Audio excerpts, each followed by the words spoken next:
Good morning. Good morning. Sorry we're a little bit late, folks, but we are facing the battle of technology. Live radio broadcasting is like that sometimes. But you are watching the Weekend Boost on KUHSdenver.com, the stream on Melody Drive. Thank you for joining us. I'm Paul Lane, your host and the author of the Caregiver's Handbook, a self-help love story. Sorry about that late start. Robert is trying to log in now, and we're going to go ahead and just take this for now, and hopefully we'll be getting him on, and we'll go figure out all this live. So, Robert Derby is the author of Inspiration from an Old American Queer. Robert's been a friend of Dee and mine for, a couple of years now. I kind of met him by chance, and we've just really developed a very, very close friendship and relationship that we just appreciate Robert so much. It's so important that we listen to other points of view, and sometimes because of the way we were brought up, or because of our faith, or because of our belief systems, or just just the way some people are wired, they don't really appreciate or are able to see the big picture when it comes to inclusion and diversity. And so sometimes we find ourselves literally excluding other people who are not like us, and it's universal. It happens to everybody. But there's a lot been going on in the country in the past few months with the LGBTQ plus community. There's been a lot of legislation that's been passed in I believe it's over 25 states, over 23 states.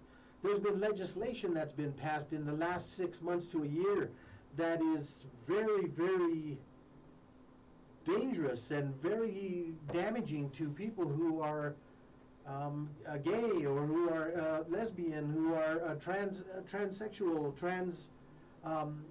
cross-dressers, drag queens. It's affecting so many people, and although the gay community is about 10% of our population, that they statistically, that doesn't mean that 10% of our population is negligible, or that they're not valuable.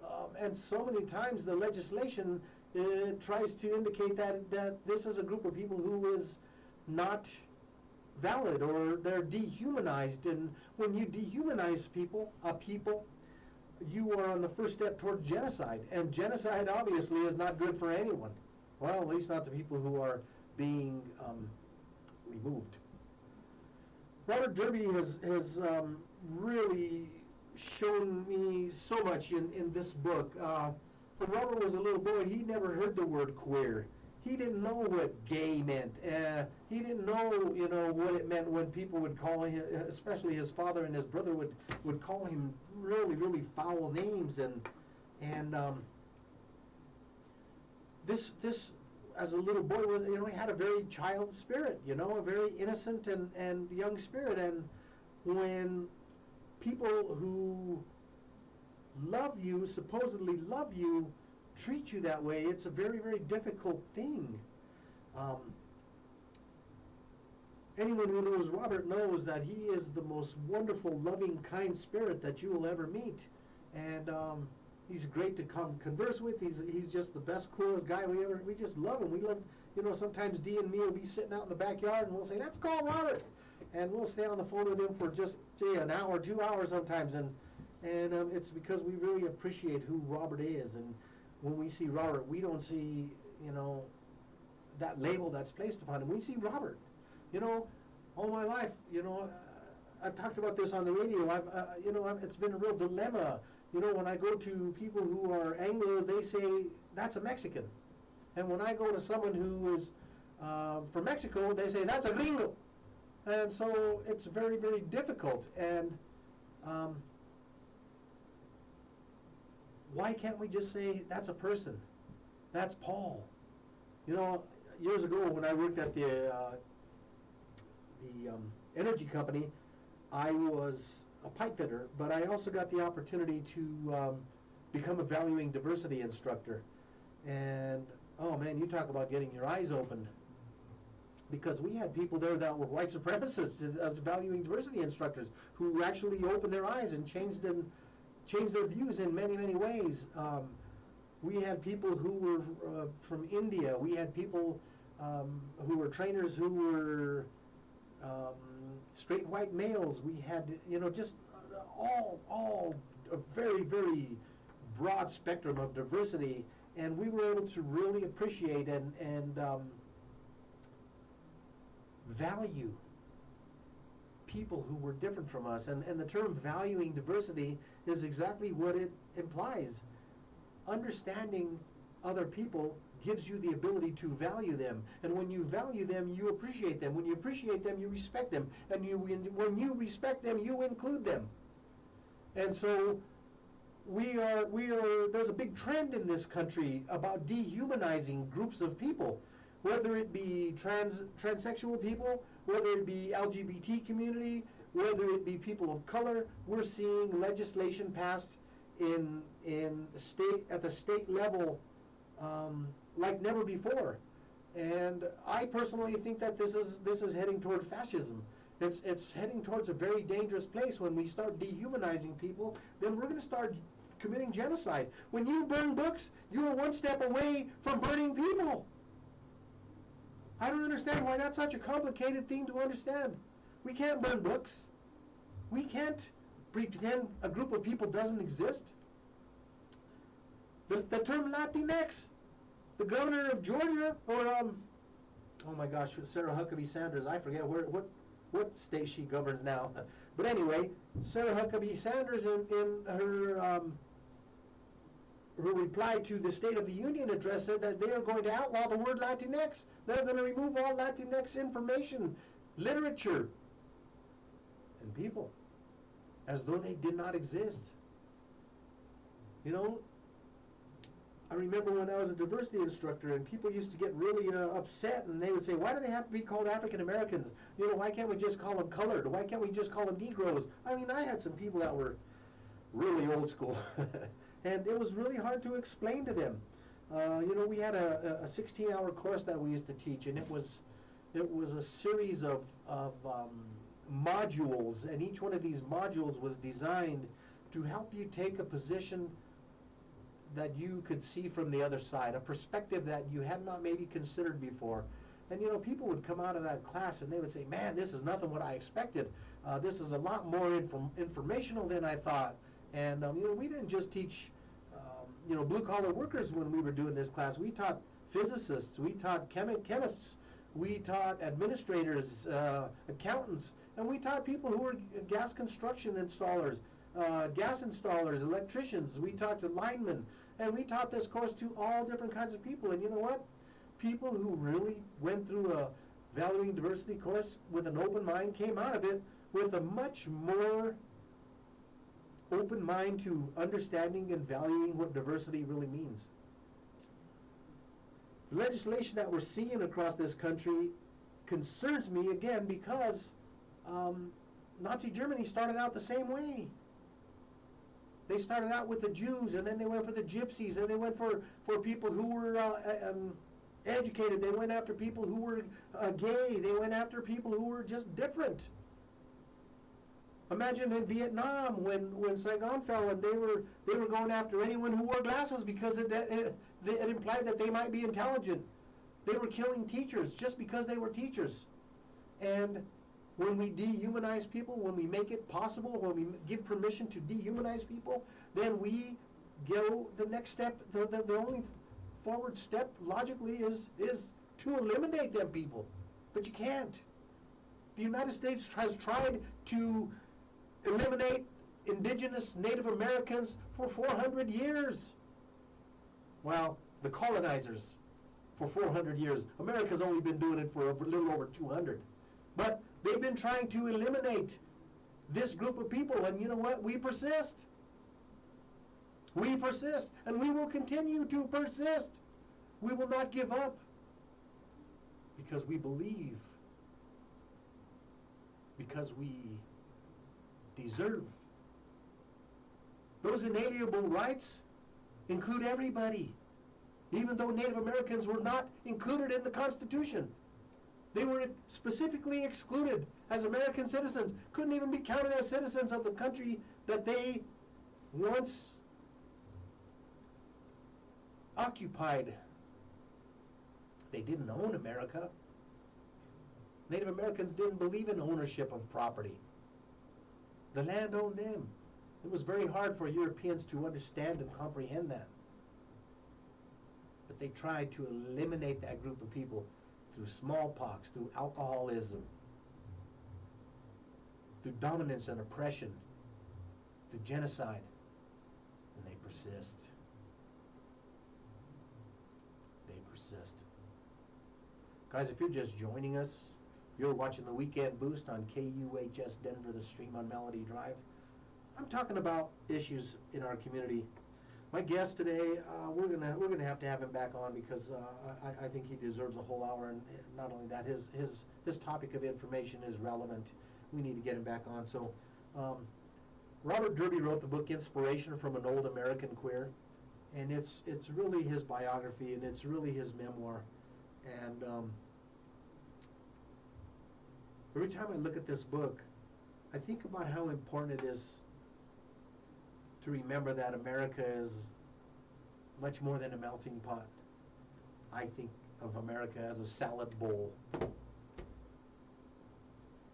When I was a diversity instructor, we used to have potluck dinners, and people would bring food from their culture, and it was so cool, man. It was so cool.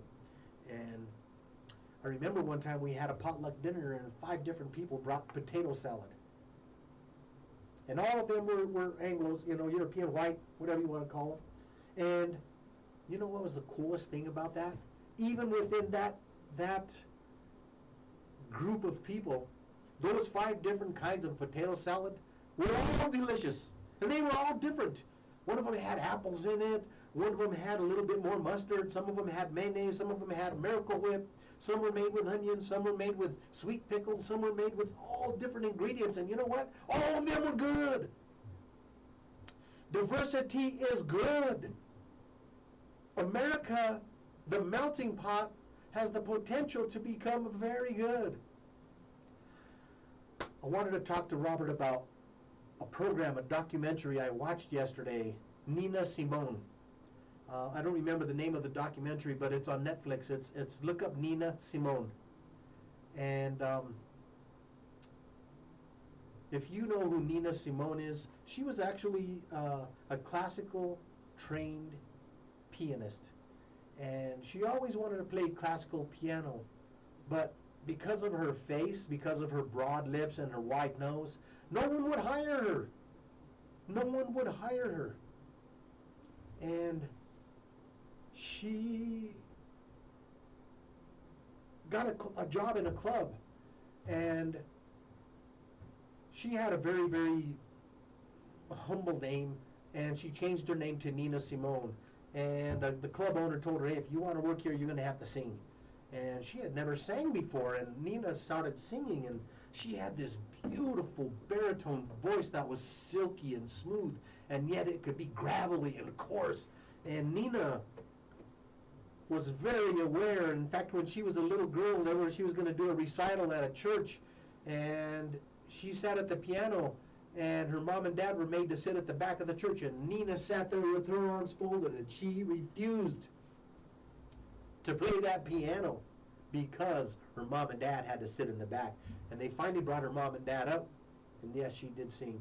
And Nina was alive during Martin Luther King, and she met Martin Luther King, and she met a lot of the community activists of the time, and she became very aware. She was woke, man, and when she was woke, she was powerful. And her words were not only powerful, but her message was one of, this is enough. Her message was one of, I've had enough. It's time for change. Racism is not good for everybody. Liberty and justice for all doesn't mean the same thing for you that it does for her or for me. When I saw Colin Kaepernick take a knee, I was proud of him. Because I hate my country? No, I love my country.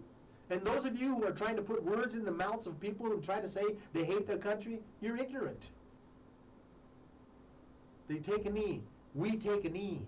Because the words liberty and justice for all are not true for everybody. They've never been true for everybody in America.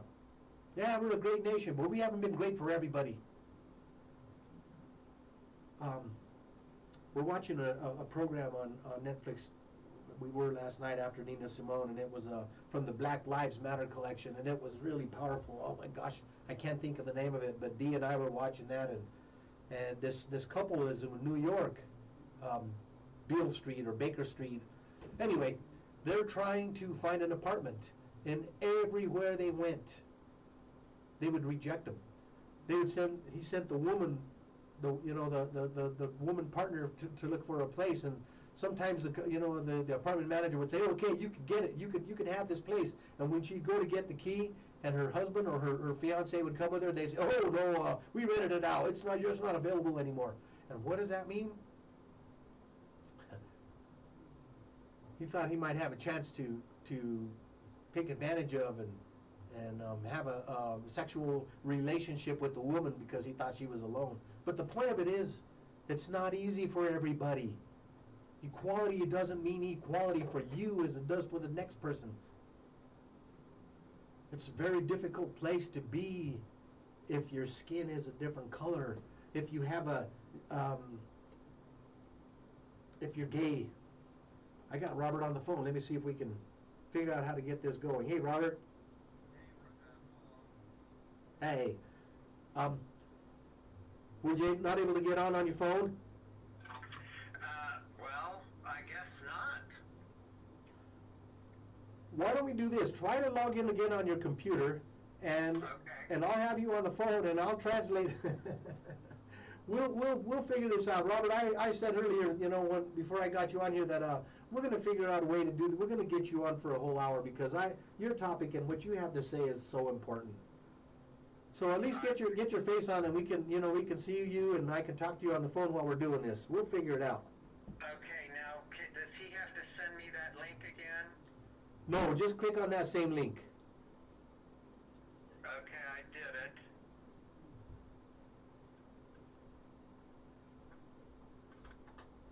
Don't you just love live broadcasting? It says, do I hit launch meeting or open Zoom meetings? Open Zoom meeting.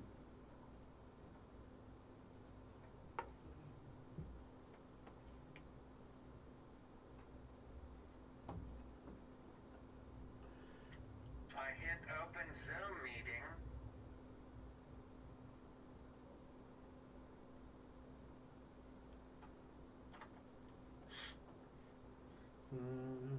Yeah, and I'm as technical as a snail. Me too. Okay, now it says connecting. Okay, here we go. We might even get you. We might even get you on audio here. Okay, I gotta admit. Where are we? Nope, I don't see you there. Still connecting. It says connecting here. Okay, we might. Okay, there we are. Okay. Yes. Okay, you're still connecting to audio. I got you on the screen. Aha. Can you hear me? Yes, I can hear you fine. Can you hear me without the phone? No. Your image is still not up here. Okay. Oh, there you are. Okay. Well, I'll tell you what. Let's try it this way. Guys, this is Robert Derby, and there's Carol Sample. Not Carol. What's your last name, Carol? Sample. Oh, it is Carol Sample. Okay. Yes. So Robert is the author of the book Inspiration from an Old American Queer, and we've had Robert on the show before, and he's absolutely worth having on twice. Robert, I was talking about being a diversity trainer as a young man, and just how people would exclude, and sometimes they would really go into a valuing diversity session with a closed mind, and when they would finish the 16-hour course, many times people who had very opposed positions would open their eyes and open their minds. And really it was simply about exposure.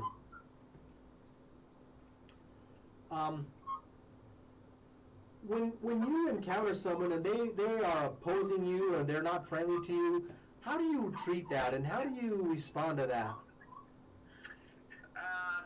Well, first of all, Paul, I would like to thank you very much for being a friend and an ally, both you and Dee. And you're asking me, I think I could answer for maybe other people like me also that have, we've had to create our own family.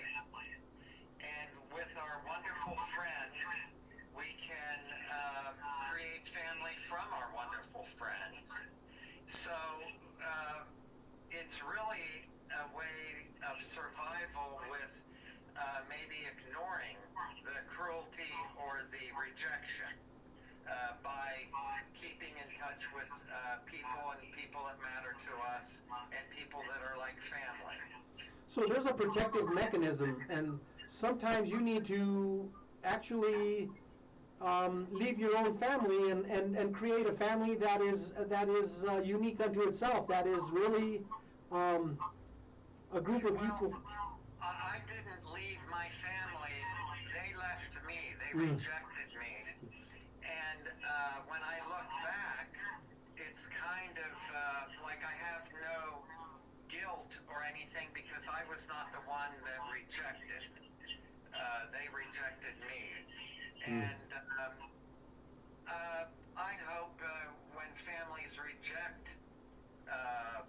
some of their family for being different or whatever, maybe not choosing their religion, I hope they can live with that, by rejecting their own blood. Yes, how could you, I just can't imagine it. I can't either. I guess I was so fortunate. I was a young kid, and Rod Stewart wrote a song, The Ballad of Georgie. And I heard that song, and I think I was maybe 13 or 14 years old.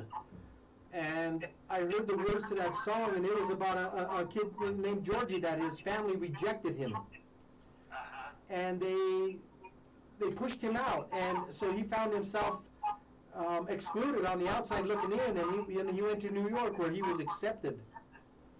And it was very, I'm going to turn off my speaker so I don't bounce off there so much. It was very cruel for his family to, his son said, how could my son not be straight after all I've said and done for him? But he never took into account the needs of his own son. He never took into account that his son was a human being who needed love, who needed acceptance, who needed encouragement, and only a mother or a father could give that to them.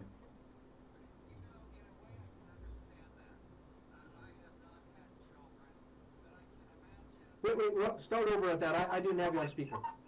I can imagine being a parent is just unbelievably difficult.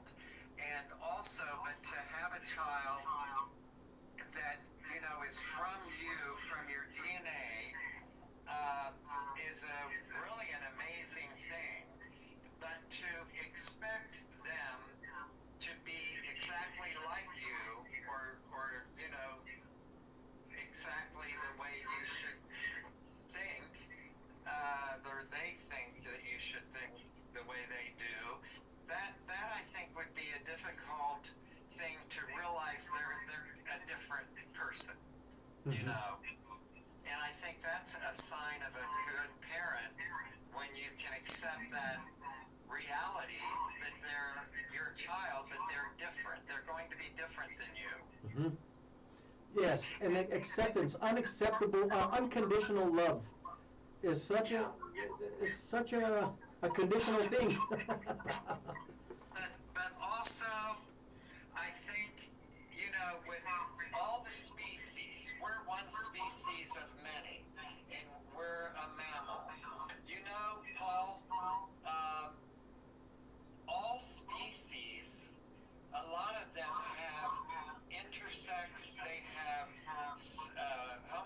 homosexuality, they have bisexuality.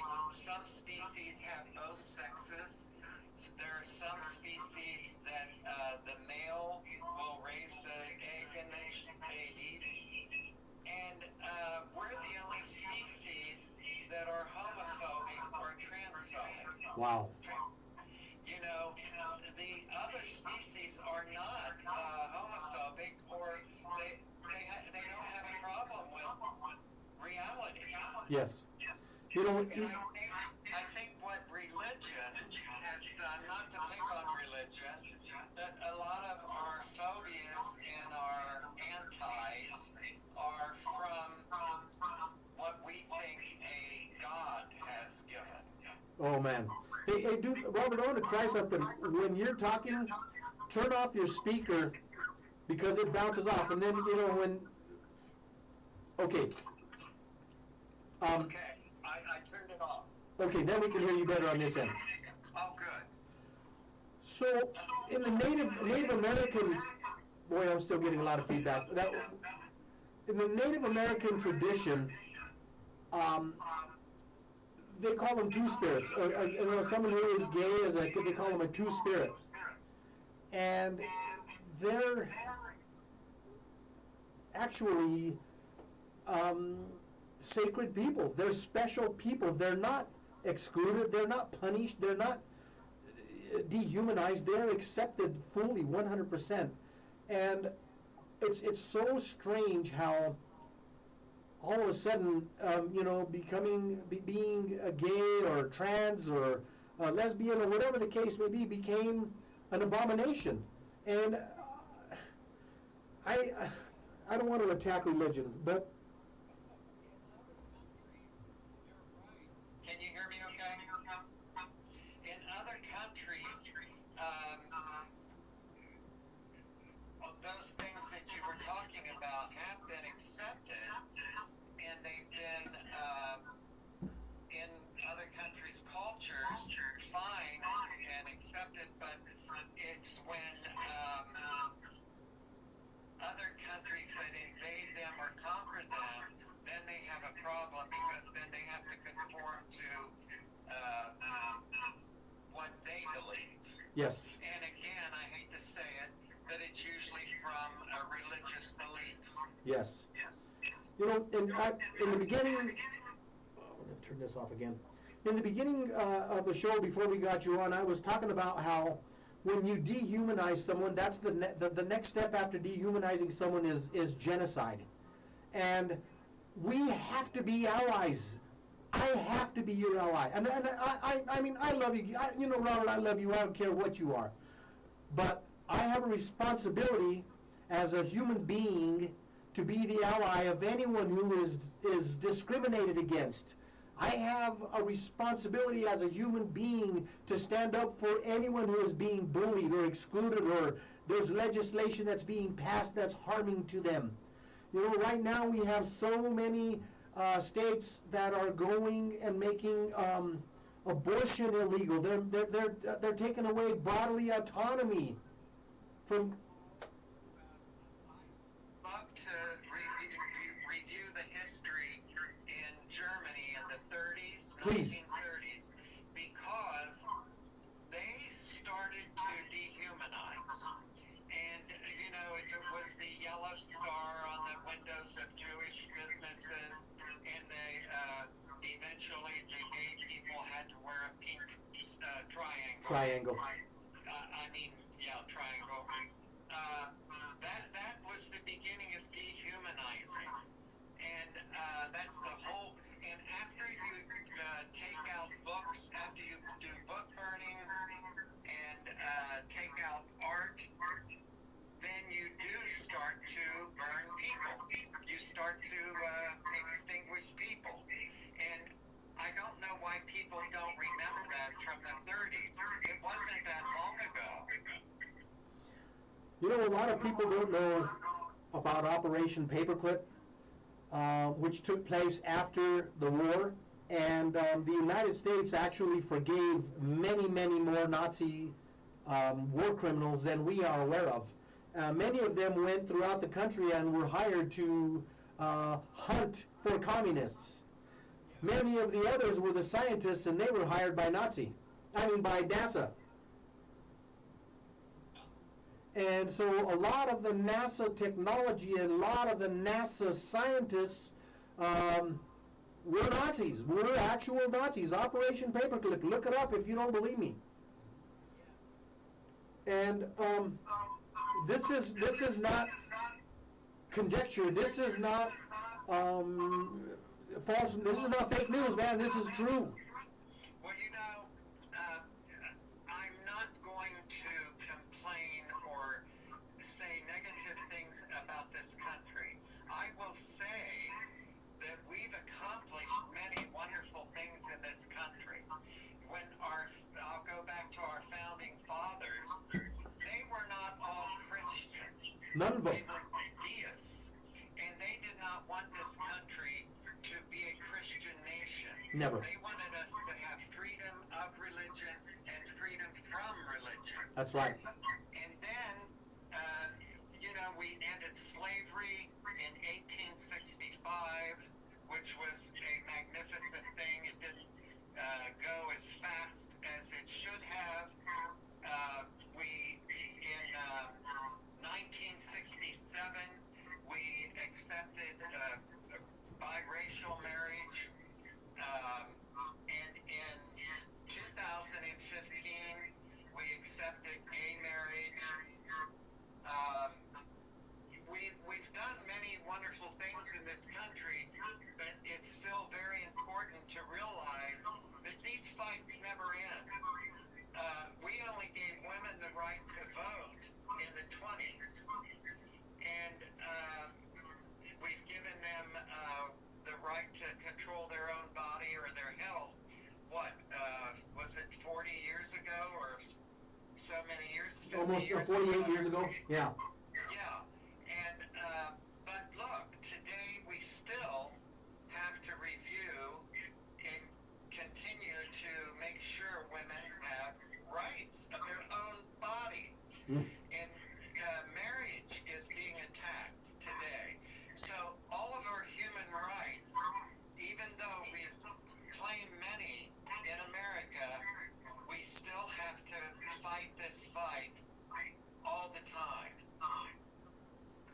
And speaking of acceptance, especially of human rights and of immigrants, other people's rights, have you watched Ava Lagora on CNN? No, actually, I missed her. I missed her last week. I have been watching John Leguizamo. Isn't that great? Oh, it was fascinating. Yes, I've seen the first 2 episodes. Yes, and we need programs like that to accept who's in our country, who's part of our country. It's very important. Yes, it is, because like I said, we're a salad bowl. I mean, if you think of America as a melting pot, then everybody is one. It's homogeneous. It's one group of people who are all identical, who all look the same, who all think the same, who all have the same religious beliefs, who have the same education level, and it's not so. We do have Latin lawmakers, which I think there are not that many. There were 6 new in Congress, and I think we should have more than 47, but I came up with a number of 47. We have 15 Asian senators, 2 new senators. 23%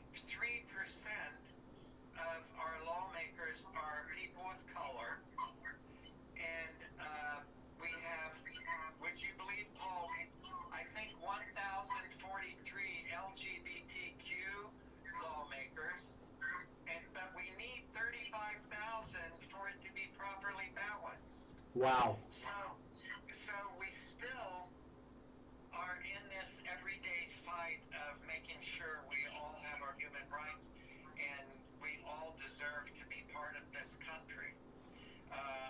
When I mentioned with some of my clients that when I was in the military, and this was only in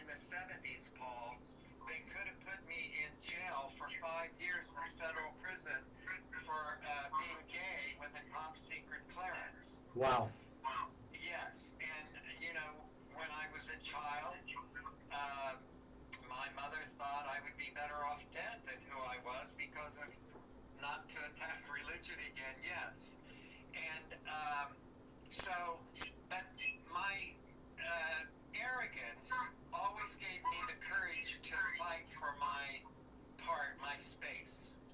And if I, are you familiar with the therapy of respecting your or loving your inner child? Yeah, absolutely. Oh, Paul, like you wrote a magnificent book on loss and caring. Um, isn't it wonderful when you write a book? It's almost like learning to love yourself all over again. And Self-discovery. I wish everyone would write their stories. You know, I've had many people come on board who have written their memoirs, and it's a beautiful thing when like Charles Atencio, he's the one that comes to mind, and Charles has become a lifelong friend of mine, even though we don't talk every day. Charles, I see him on Facebook all the time. Beatrice Montoya has also written a beautiful memoir. Yours, on the other hand, is so much more than a memoir, Robert. Yours is a revelation. Yours is a book that, someone I think with a closed mind who would read this book could not come out of it without feeling some kind of compassion, without feeling some kind of understanding that you are a human being with feelings and deserve to be loved. And I just, you guys, I mean, I hold this book up because I want you to get a hold of this book. Put it in your hands and read it cover to cover because it's important content. It's relevant not just 40, 50 years ago, but today.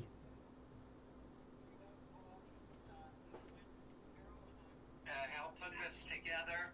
Um, I thought, oh my gosh, if I could just help one family that has gone through this, I would be so happy.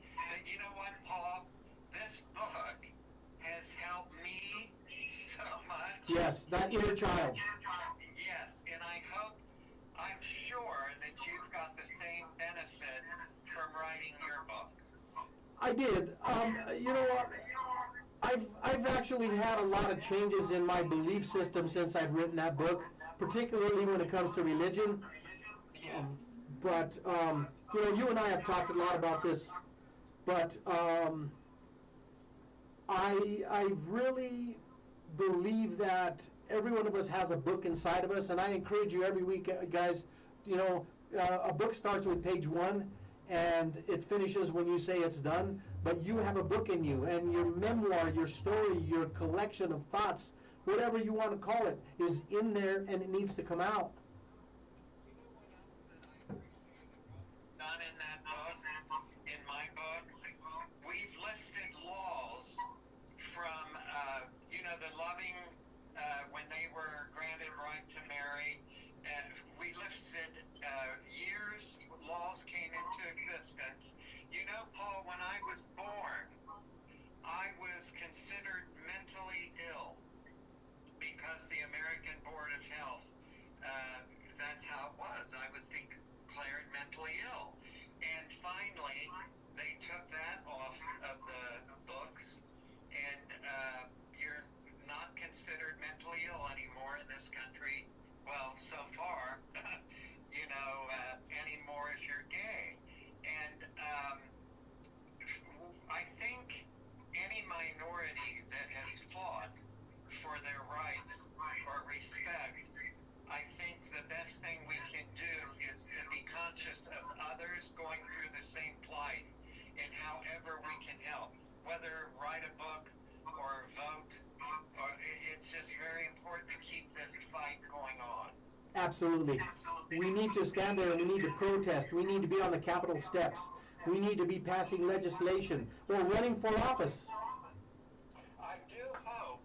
I think for the way the extreme right is attacking women and LGBTQ and trans, and I hope this brings out families and people to vote because I feel in 24 some changes. I see some very, very positive changes on the horizon. Yes. You know, we're getting to a point where the few are trying to control the masses. I want to get this out before I forget. I got this off of MSNBC last night. You know, the NRA represents 1% of our nation. Yeah. And yet, they're controlling all kinds of laws. Yes. And the lobbyists from the NRA are really doing harm to us. But the people don't want what the NRA wants. Listen to this. These are a survey that was taken. I got this from MSNBC on gun reform. People who want background checks, 87% of Americans. People who want enforcement of existing gun laws, 81% of Americans. Raise the legal age to purchase a gun to 21, 81%. Require mental health checks, 80%. Enforce red flag laws, 80%. 3-day wait for buying a gun, 77%. Outlawing assault rifles, 61%. That's the few ruling the masses. Paul, women and men want women to take care of their own health. Yes. They want their health rights. To take away that and force a 10-year-old child to have a baby is just unbelievable. I don't know. I feel that women's rights and these other extreme harsh things they're trying to do will reverse the way things look in 2024. I believe it's going to backfire. I hope. There's been some seriously big legislation on abortion. In Nebraska and South Carolina, there were just two pieces of legislation that were rejected as far as women's bodily autonomy, and so that was a win for the pro-choice in both Nebraska and South Carolina, which is huge. And we just need to keep hammering away. We need to go one at a time. You know, the right wing has the Heritage Foundation and many other, I call subversive organizations. And we need to get organizations together that stand in unity on behalf of the gay LGBT rights, of the rights of people of color. You know, I was talking about Sarah Huckabee Sanders wants to outlaw the word Latinx. Paul, they want to enforce Christianity on children now. And these are people that they think that guns is not a problem, but drag queens are going to have a threat to our children. Absolutely. The Second Amendment is not more important than a second grader. Unbelievable. And here we are. But you know, I do have hope.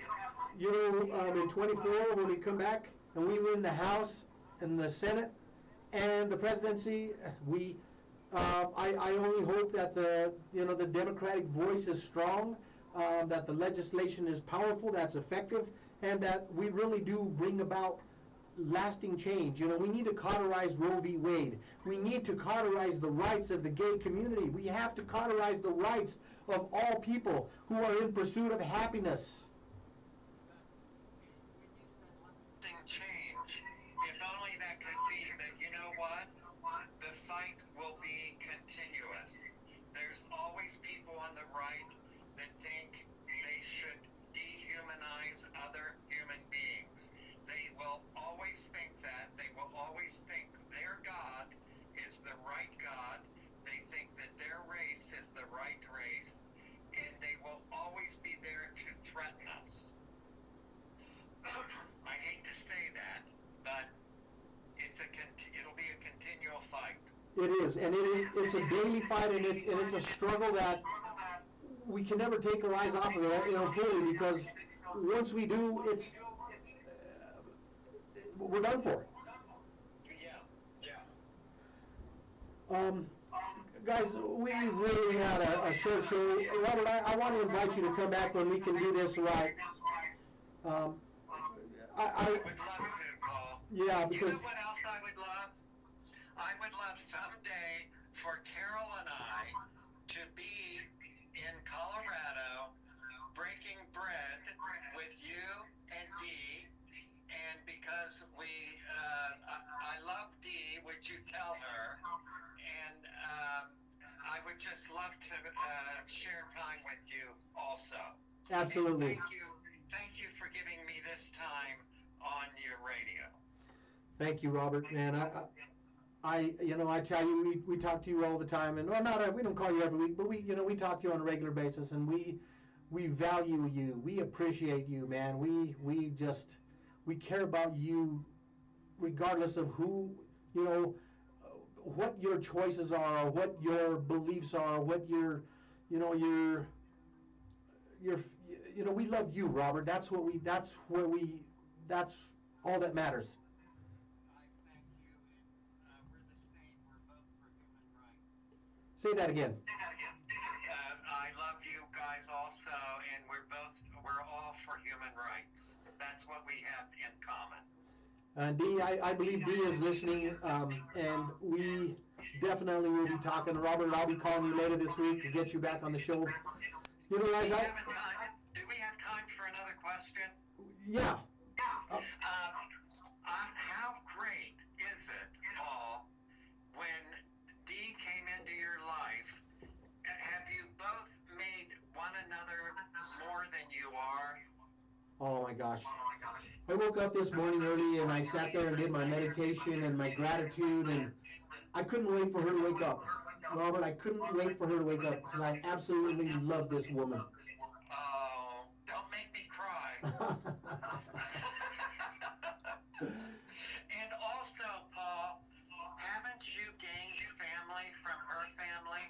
Oh my gosh, her family has embraced me unconditionally, and I am just so humbly grateful. Yeah. I want to talk about so many other things with you, Robert, and again, we're going to get you back on the show. My show has a slogan, and I say everybody's looking for a hero. If you can't be one, if you can't find one, be one. Robert, you're a hero. The courage it took to write this book, I admire that. I respect that. I encourage that. And you know what, Robert? You are a hero, and thank you for being a hero. Thank you, Paul. Guys, thank you for joining us. You've been watching The Weekend Boost. I am your host, Paul Lane, on KUHS Denver The Stream. See you next time. Love you, man.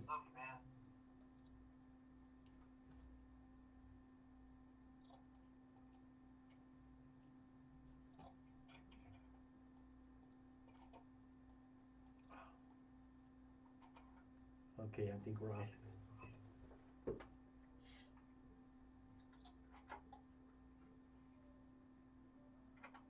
Okay, we're good.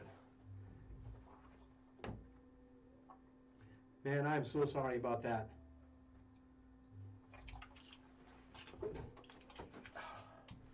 Are you there?